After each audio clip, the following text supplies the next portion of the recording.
તો ખંભાળિયા મામલતદારના પરિપત્ર સામે કોંગ્રેસના પ્રહાર। માત્ર 200 લીટર ડીઝલ મળશે તેવો પરિપત્ર જાહેર કરવામાં આવ્યો છે। મનીષ દોશીએ સરકારની નીતિ સામે સવાલો ઉઠાવ્યા। સરકાર ખેડૂતોને જરૂરિયાત મુજબ ડીઝલ આપે તેવી માંગ કરી છે અને કહ્યું છે કે સરકારી બેદરકારીથી ખેડૂતો લાઇનમાં ઉભા રહેવા મજબૂર બન્યા છે। ખેડૂતોને સિઝનમાં ડીઝલની ખૂબ જ જરૂરી છે। ડીઝલ જથ્થો મેળવવા માટે પુરાવા આપવા ફરજિયાત કર્યા છે। મનીષ દોશીએ પ્રહાર કર્યા છે। આ બધા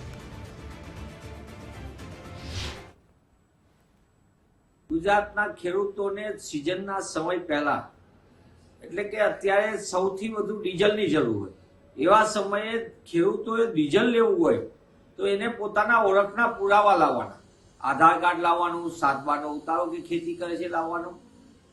સરકારના નીત નવા ફતવાના કારણે એક તરફ ડીઝલના જથ્થાની લાઈનમાં ડીઝલ મેળવવા માટે જગતનો તાત લાઈનમાં ઉભો રહે, બીજી બાજુ ખાતર મેળવવા માટે લાઈનમાં ઉભો રહે, બિયારણ નકલી કે અસલી છે એની ચકાસણીમાં લાઈનમાં ઉભો રહે।